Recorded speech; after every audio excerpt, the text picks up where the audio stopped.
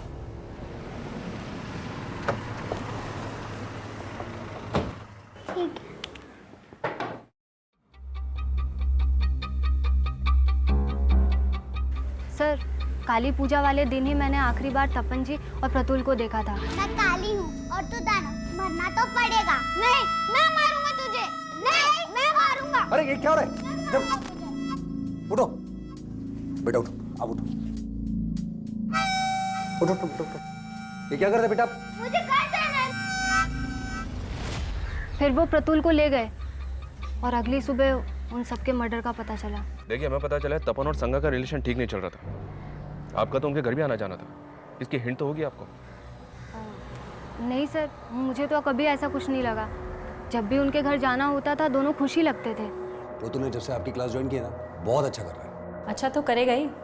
आपने टीचर जो ऐसी चूज की है। ठीक है, जरूरत पड़ी तो हम आपसे दोबारा बात करेंगे। सर, एक मिनट। सर, तपन जी आरएलबी पार्टी में कितना एक्टिव थे ये मैं नहीं जानती, लेकिन वो समाज सेवा में हमेशा आगे रहते थे। सर, हमारे स्कूल के पास सरकारी ज़मीन का एक हिस्सा बड़े टाइम से खाली पड़ा हुआ था और एक कम्युनिटी के लोग उस पर अपना कब्जा जमाना चाहते थे। तपन जी, आजकल ये लोग रोज़ यहाँ इकट्ठा हो जाते हैं, आखिर चक्कर क्या है? मुझे खबर मिली है कि ये लोग इलीगल तरीके से जमीन को हथियाने की कोशिश कर रहे हैं, जो मैं होने नहीं दूंगा। अरे बच्चों की जगह ही मैं कोर्ट में इनके खिलाफ पिटीशन दायर करने वाला हूँ। सर, उनके पिटीशन डालने की वजह से ही कोर्ट के आदेश पे वो ज़मीन म्यूनिसिपल कॉर्पोरेशन को दे दी गई।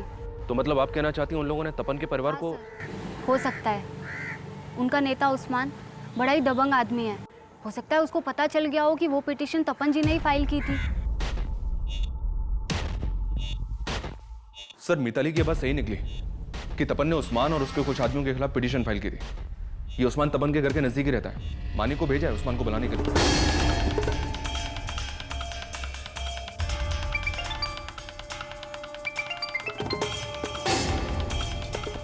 हाँ मानिक। सर, उस्मान के घर पे एक हफ्ते से ताला लगा है और उसका नंबर भी बंद आ रहा है। सर, उस्मान को जानने वाले कुछ लोगों से मैंने बात की, वो भी नहीं जानते कि उस्मान है कहाँ पे। नजर रखो उन पर।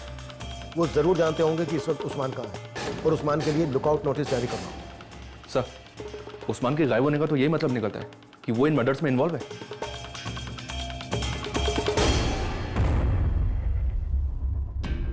इस केस में हम अफेयर वाले एंगल को भी रूल आउट नहीं कर सकते। माना हमने मिताली ने उस्मान के बारे में बताया जरूर, लेकिन यह भी तो हो सकता है कि वो अपना राज छुपा गई हो। सांगा की ये डायरी साफ इशारा करती है कि तपन और सांगा के बीच कोई तो तीसरा था।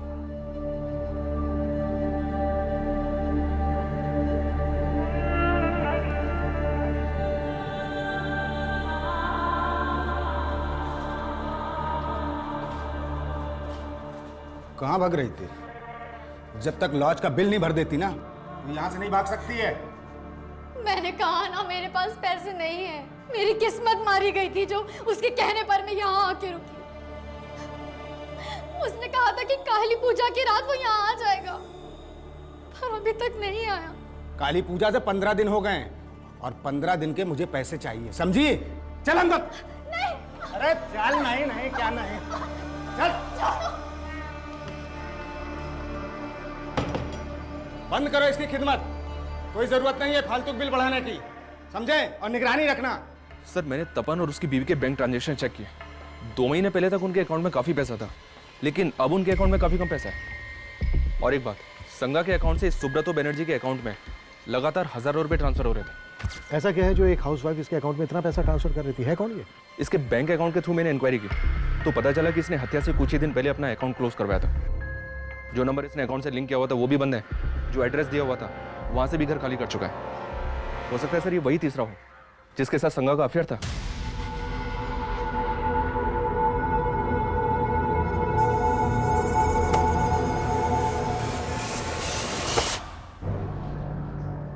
कहीं ऐसा तो नहीं है कि सुब्रतो बनर्जी संगा को किसी वजह से ब्लैकमेल कर रहा है? इस सुब्रतो बनर्जी के लिए तलाश शुरू करवा दी मैंने सर। और उस्मान, उसका कुछ पता चला? फिलहाल तो नहीं, उसकी भी तलाश जारी है। सुब्रतो और उस्मान ऐसे सस्पेक्ट बनकर सामने आए थे जो फरार थे, लेकिन उस रात तपन और उसके परिवार की हत्या करने वाला किलर कौन होगा, इसका एक राज अब तपन के पड़ोसियों से भी सामने आया। आखिरकार कुछ लोग बयान देने के लिए अब सामने आए थे। बोलिए सर। हम पहले से कहना चाहते थे, लेकिन तब माहौल ऐसा था कि हम डर रहे थे। क्या बोलना चाहते थे आप लोग? साहब, काली पूजा वाली रात एक आदमी को उनके घर के बाहर देखा था। पहले वो मुझे देखकर रुक गया था, पर मैं अपनी सब्जी की थैली बाइक पर भूल गया था। बाद में मैं आया तो देखा कि वो तपन के घर की बेल बजा रहा था। कौन था वो आदमी? उसको पहले कभी देखा था यहाँ? साहब, उस वक्त रात में तो बहुत अंधेरा था, कुछ दिखाई तो नहीं दिया, लेकिन हाँ साहब, उसने व्हाइट कुर्ता पहना हुआ था। हाँ सर, मैंने भी देर रात में एक आदमी को तपन के घर से निकलते हुए देखा था, लेकिन उसने व्हाइट कुर्ता नहीं पहना हुआ था। क्या इनमें से कोई था? इतना ध्यान नहीं है साहब, काफी अंधेरा था। ये तपन परिवार के बारे में और क्या जानते हैं आप लोग? उनका किसी के साथ कोई झगड़ा? सर, झगड़ा तो किसी के साथ भी नहीं था, लेकिन हाँ साहब, हमसे तो इशाक भाई जानते थे उनके बारे में। इशाक कौन? वो सामने वाला घर है साहब उनका, इशाक भाई। काफी आना जाना था उनके घर में, काफी क्लोज थे उनके परिवार से। मैं आपके पैर पड़ती हूँ, मुझे जाने नहीं दे सकते तो कम से कम मुझे मेरा फोन तो दे दीजिए। क्या करेगी फोन लेके? अरे जो तुझे यहाँ छोड़ गया उसका तो फोन बंद आ रहा है। मैं किसी और को फोन करके इंतजाम कर दूंगी। अभी तक इतने दिनों से बोल रही थी कि उसके अलावा तेरा कोई नहीं है, अब किससे करेगी फोन? चुपचाप यहीं बैठ।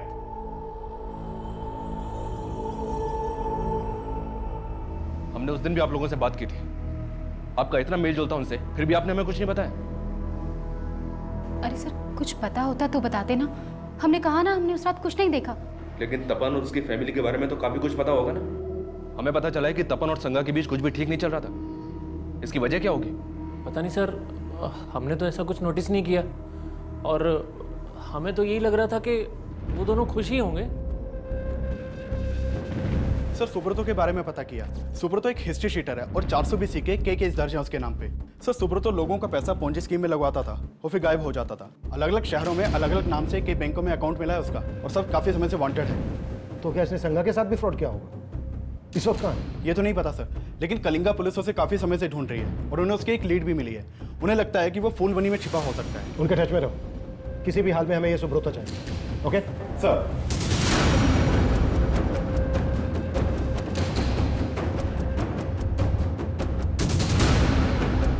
तर अगर अफेयर का एंगल है तो शायद ईशा या तबस्सुम में से भी किसी का तपन या संगा से अफेयर हो सकता है। जिन 2 आदमियों को पड़ोसी ने देखा था, उनकी आइडेंटिटी पता करने पर ज्यादा जोर दो। उन लोगों ने उसे ठीक से नहीं देखा था सर, फिर भी ट्राई कर रहा हूँ स्केच बनवाने के लिए।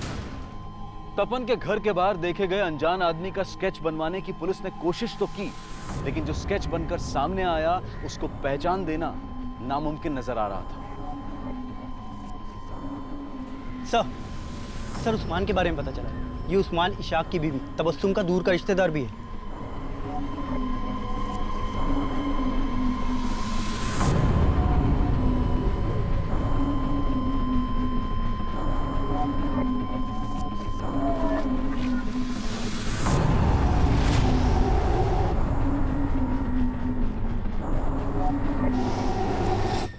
सर, मेरा कोई अफेयर नहीं था तपन की वाइफ से सर। तो उसके अकाउंट से तुझे पैसा क्यों ट्रांसफर होता था? सर, वो तपन उसके अकाउंट से भेजता था सर।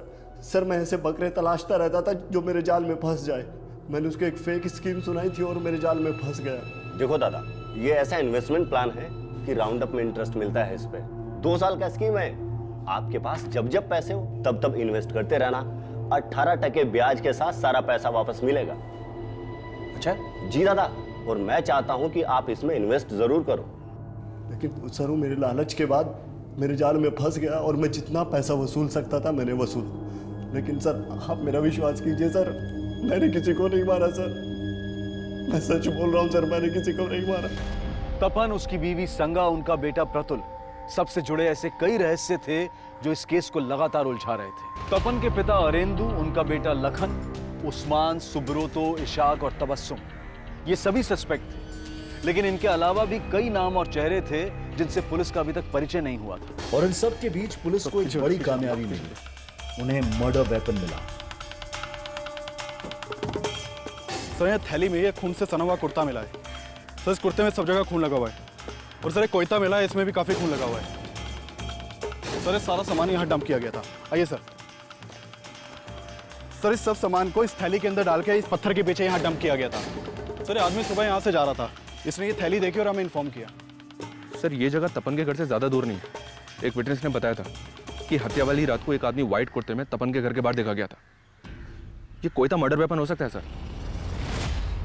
उस रात एक आदमी व्हाइट कुर्ता पहनकर तपन के घर के अंदर गया, तो फिर से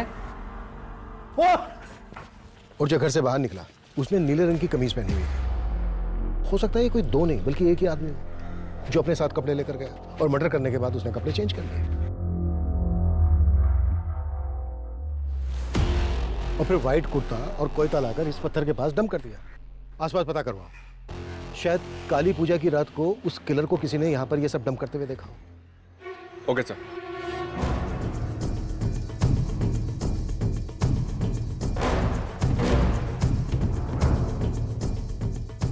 हाँ साहब, काली पूजा की रात मैंने एक आदमी को वहां देखा था।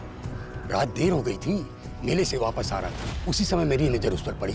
साहब वो ऐसे घूर के मेरी तरफ बढ़ा कि मैं तो घबरा ही गया था। क्या उस आदमी ने नीले रंग की शर्ट पहनी थी? हाँ शायद।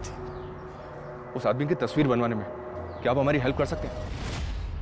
सुजोय जी, आरएलबी पार्टी के 5वें कार्यकर्ता की हत्या, वो भी उनके पूरे परिवार समेत। हमारी पूरी हमदर्दी है उस परिवार के साथ, लेकिन आरएलबी पार्टी की यह गलत रवैया इस राज्य का माहौल खराब कर रहा है। लेकिन उनके इल्जाम आपकी पार्टी पर नहीं, सीधे आप पर हैं। उनका आरोप एकदम मिथ्या है। हम लोगों ने ऐसा कोई गलत काम किया ही नहीं। वो लोग ऐसे तपन और उसकी फैमिली के मर्डर्स को लेकर तो ऐसी राजनीति हो रही है जैसे तपन आरएलबी पार्टी में कोई बहुत बड़ा नेता था। और सोशल मीडिया की वजह से तो इतनी अफवाह फैल गई है कि पूरा का पूरा शहर जल उठा है। सर ये तपन स्कूल में क्लर्क होने के साथ साथ लोगों को इंश्योरेंस और इन्वेस्टमेंट स्कीम्स भी बेचा करता था। इसने आरएलबी पार्टी के कई लोगों को ऐसी स्कीम्स बेची थी, इसलिए पार्टी दफ्तर में इसका आना जाना था। लेकिन मैं जब पार्टी नेता पारस सिन्हा से मिला तो उसने बोला तपन ने हमारी पार्टी ज्वाइन की थी। तपन ही क्या, मैं और हमारे सारे कार्यकर्ता बहुत से काम करते हैं। इसका मतलब ये नहीं कि हम पार्टी में नहीं हैं। लेकिन जिस तरह का ये माहौल पैदा किया जा रहा है उससे तो ऐसा ही लग रहा है कि कहीं इन मर्डर्स का मकसद पॉलिटिकल माइलेज हासिल करना तो नहीं है। माइलेज तो मिल रहा है सर, आरएलबी पार्टी और उसके नेता पारस सिन्हा को। तो क्या इन मर्डर्स में शायद या फिर ये मर्डर्स किसी और मकसद के लिए हुए हों और ये इसे अपने फायदे के लिए इस्तेमाल कर रहे हैं। जो भी है, हम सुजय और उसकी पार्टी के लोगों को क्लीन चिट तो नहीं दे सकते।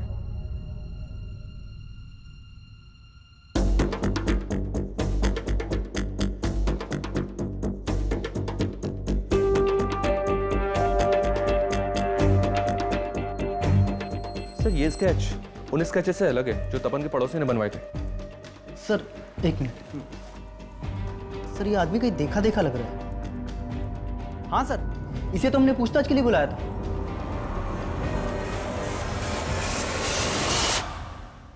इसका नंबर तपन के कॉल रिकॉर्ड्स में था। रिकॉर्ड्स लेके आओ सर। ये देखिए सर, इसका नाम बादल है, इसका फोन नंबर और एड्रेस दोनों है हमारे पास। आप जिस नंबर को डायल कर रहे हैं वो इस समय स्विच्ड ऑफ है। फोन बंद है सर। इस बादल का एड्रेस चेक करो, देखो सही है क्या। इसके एक एक डिटेल चाहिए और उस्मान का पता भी जल्द से जल्द लगाओ। सर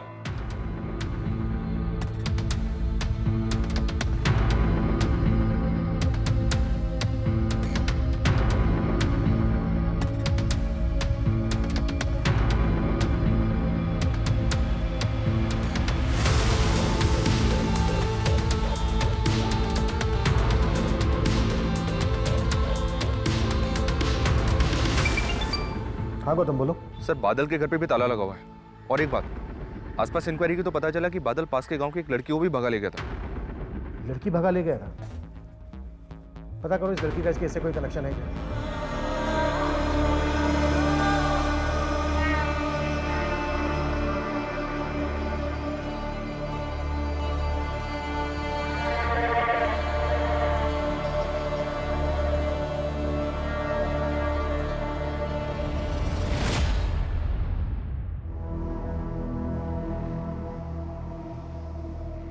मैं खाला के यहाँ जा रही हूँ, लेकिन तुम घर से बाहर निकलने की सोचना भी मत। इकरा, जी अम्मी।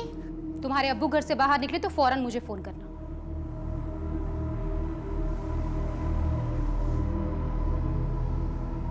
सर वो उस्मान खुद आया पुलिस स्टेशन। सर मैं भागा नहीं था, मैं तो अपनी बेगम के साथ यूपी गया हुआ था, और जैसे मुझे पता चला कि आप लोग मुझे ढूंढ रहे हैं मैं वापस चला आया। भागा नहीं था तो फोन बंद क्यों था तेरा? सर वो तपन की वजह से वो जमीन नहीं हथिया पाया तो मरवा दिया उसको। तपन जी, आजकल ये लोग रोज यहाँ इकट्ठा हो जाते हैं, आखिर चक्कर क्या है? मुझे खबर मिली है कि ये लोग इलीगल तरीके से जमीन को हथियाने की कोशिश कर रहे हैं, जो मैं होने नहीं दूंगा। अरे बच्चों की जगह ही मैं कोर्ट में इनके खिलाफ पिटीशन दायर करने वाला हूँ। मुझे तो मालूम भी नहीं था कि तपन ने पिटीशन फाइल की थी। चलिए बोल, तबस्सुम और इशाक का ही सबसे क्या लेना देना है? तबस्सुम इशाक भाई पर शक करती थी कि उसका तपन के बीबी से कोई चक्कर है। सर मैंने बादल के कॉल रिकॉर्ड्स चेक किए, ये देखिए सर बादल के कॉल रिकॉर्ड में एक बरुणी नाम की लड़की का नंबर मिला है। सर बादल और बरुणी के बीच में काफी बातचीत होती थी। सर ये वही लड़की है जिसे लेकर बादल भाग गया था। सर काली पूजा वाले दिन भी इन दोनों के बीच में काफी बातचीत हुई थी। सर बादल का नंबर तो बंद आ रहा है, लेकिन बरुणी का नंबर चल रहा है और हम उसकी लोकेशन ट्रेस करने की कोशिश कर रहे हैं।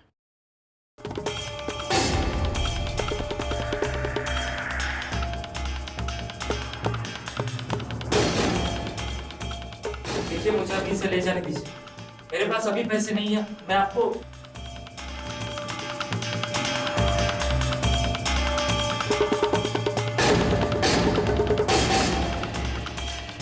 क्या बादल सचमुच हत्यारा था या उसे एक मोहरा बनाकर एक बड़ी चाल चली गई थी? साहब मैं मानता हूँ कि मेरी बीवी मुझ पे शक करती है, लेकिन साहब हमारा कोई अफेयर नहीं था। मैं उनको बोलता भाभी था, लेकिन मानता बहन जैसी था साहब। लेकिन तबस्सुम तो तुझ पे शक करती थी, तो क्या उसने उस्मान को बोल के? नहीं साहब नहीं, तबस्सुम पे मुझे शक नहीं है, लेकिन हाँ उस्मान पे मुझे पूरा शक है साहब, क्योंकि वो जिस जमीन पर कब्जा करने वाला था ना, उसके बारे में तपन दादा को मैंने ही बताया था, जिसके बाद तपन दादा ने पिटीशन फाइल की थी। तो ये बात बताने के लिए तो पहले क्यों नहीं आया? हाँ साहब मैं तो बताने के लिए आने वाला था, लेकिन वो तबस्सुम ने रोक लिया साहब। अच्छा, पहले बोलता है कि तबस्सुम पे शक नहीं है, फिर बोलता है कि तबस्सुम उस्मान को फंसा रही है। कहीं ऐसा तो नहीं उनको फंसा के इस कांड को तू ही करके निकल गया? नहीं साहब ऐसा कुछ नहीं है साहब मैं कसम खाता हूँ ऐसा कुछ नहीं है साहब। साहब मैं बरुणी से बहुत प्यार करता हूँ, उससे शादी करने के लिए पैसे बचा रहा था, और कुछ पैसों से 2 इन्वेस्टमेंट प्लान लिए थे तपन से, जिसके लिए हर साल 24,000 देने पड़ते थे। पहले साल तो उन्होंने पैसे लेकर रसीद दे दी थी, लेकिन इस साल जब मैंने दूसरे 24,000 की किस्त दी तो उन्होंने रसीद नहीं दी, बोला बाद में दूंगा। तपन दादा आपने रसीद नहीं दिया था मेरा। अरे तुम मुझे क्या रास्ते में रसीद के लिए रोक रहे हो बार बार? तुम्हारे पैसे लेके मैं भाग रहा हूँ क्या? जब भी रसीद मांगता हमेशा टालते। कुछ दिनों के बाद मैं फिर से उनके घर पे गया।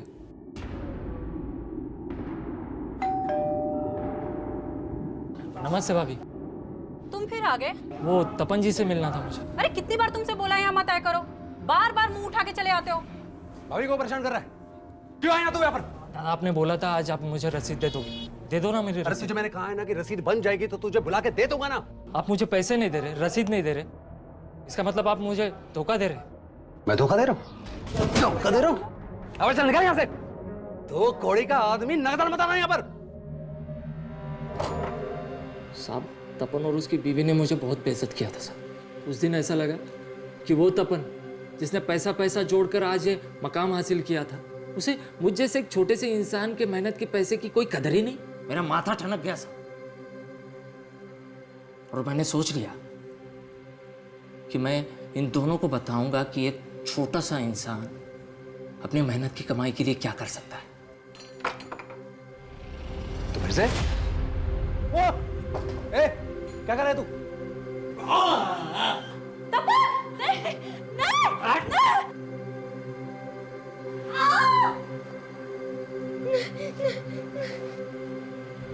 सिर्फ 24,000 रुपए के लिए तूने तपन और उसके पूरे परिवार को मार डाला। तपन तुझे रसीद नहीं दे रहा था ना? उसके 8 साल के बच्चे की क्या गलती थी? उस मासूम को क्यों मारा तूने? और उसके अजन्मे बच्चे को भी मार डाला, जिसने भी जन्म नहीं लिया था, कोख में था। उसकी क्या गलती थी?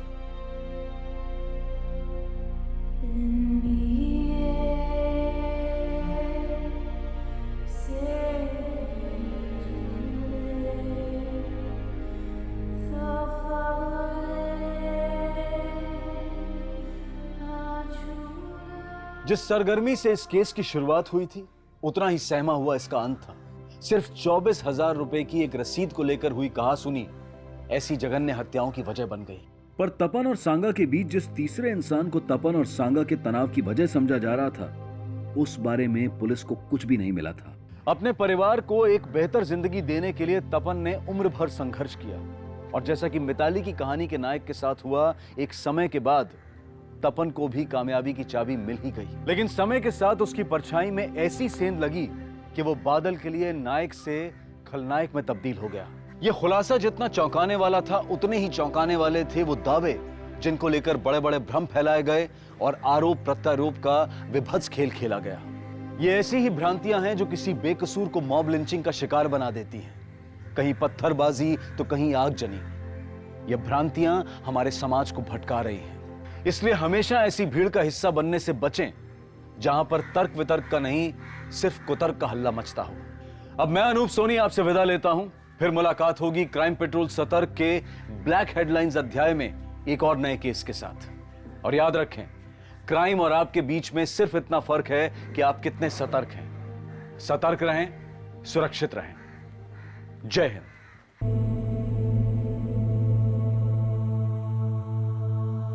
माँ, अरे ये सब हटाओ, देखो मैं तुम्हारे लिए क्या लेकर आया।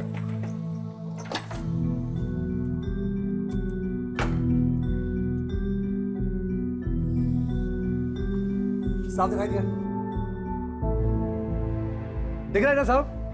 साफ दिखाई दिया? एकदम साफ दिख रहा है। माँ, एक्ट के बारे सुंदरी लगती हो, क्या हीरोइन लग रही हो माँ। पर ये तो महंगा दिख रहा है, इतना महंगा चश्मा क्यों लाया तू? माँ, तुमने सारी जिंदगी तो पाई पाई बचा के काटी, अब बाकी बची हुई जिंदगी तुम अच्छी तरह से काटो, हमारे अच्छे दिन आने वाले हैं। माँ, मेरी शहर में स्कूल में नौकरी लग गई है। नौकरी? हाँ माँ। मेरा बच्चा।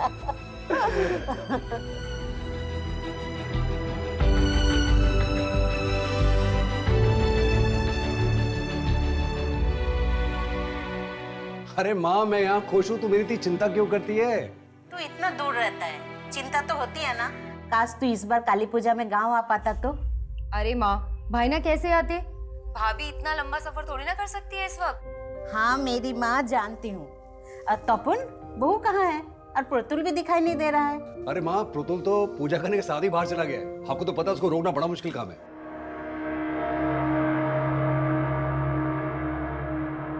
लो, बन गई तुम्हारी मूछें, जाओ।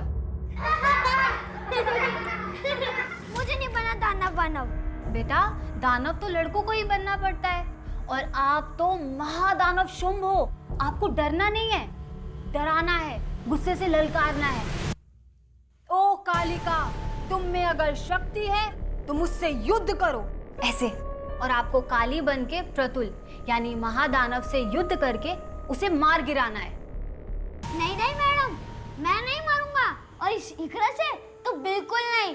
मैं काली हूँ और तू दानव, मरना तो पड़ेगा। नहीं, मैं मारूंगा तुझे। नहीं, मैं मारूंगा। मैं मारूंगा तुझे। नहीं, छोड़ो प्रतुल।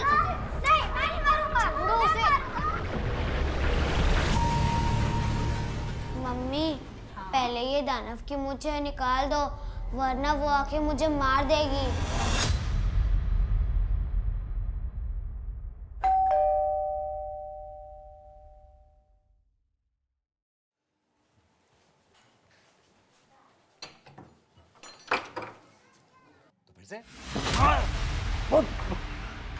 पागल है? पागल हो तुम? क्या कर रहा है तू? नमस्कार, आदाब। क्राइम पेट्रोल सतर्क के ब्लैक हेडलाइंस अध्याय के आज के एपिसोड में आप सबका स्वागत है। देखते ही देखते ये घटना एक ऐसी नेशनल न्यूज बन गई जिसने न्यूज रूम से लेकर राजनीतिक गलियारों तक में हलचल पैदा कर दी। एक तरफ इस हत्याकांड के सामने आने के कुछ ही घंटों बाद एक ऐसा राजनीतिक दंगल छिड़ गया कि राज्य की सियासत हिल गई। पुलिस प्रशासन, तपन के हत्यारों को गिरफ्तार करो, गिरफ्तार करो। पुलिस प्रशासन, पुलिस प्रशासन, पुलिस प्रशासन, पुलिस प्रशासन। शांत हो जाइए, हमें अंदर जाने दीजिए प्लीज। हम नहीं हटेंगे, हम नहीं हटेंगे। हट जाइए, हमें अंदर जाने दीजिए प्लीज। हम नहीं जाने देंगे। एक महीने में हमारे 5 कार्यकर्ताओं की हत्या हुई है। इस बार तो बल्कि पूरे परिवार को ही खत्म कर दिया उन लोगों ने। हमारा विश्वास प्रशासन और पुलिस पे से हमेशा के लिए उठ गया है। और ये अपोजिशन पार्टी केएलपी, ये लोग इसमें शामिल है, हमें पूरी तरह से मालूम है। और तो और वो तुम्हारा सुजय घोष, उस पार्टी का नेता, तुम लोगों के साथ मिला हुआ है। हम नहीं जाने देंगे। प्रशासन, आरएलपी दल के लोग अपने कार्यकर्ता तपन और उसके परिवार वालों की हत्या को लेकर सड़कों पर आ गए हैं और पुलिस वालों के कहने पर भी वो मानने को तैयार नहीं है। पुलिस प्रशासन,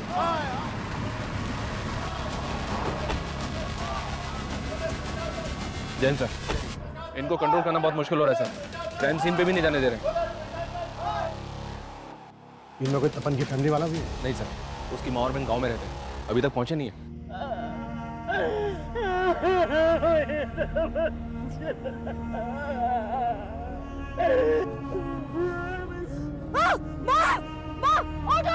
ऑटो रोको।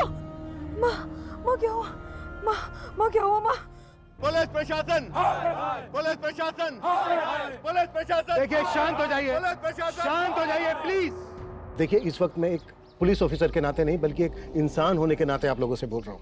जिन लोगों के लिए आप इंसाफ की मांग कर रहे हैं, घंटों से उनके मृत शरीर अंदर पड़े हैं। कम से कम उनकी बॉडीज तो हमें ले जाने दीजिए। और एक बार जरा ठंडे दिमाग से सोचिए, अगर हम लोग इन्वेस्टिगेट नहीं करेंगे तो उन्हें न्याय कैसे दिलवा पाएंगे, इंसाफ कैसे दिलवा पाएंगे? गौतम, चलिए हटिए।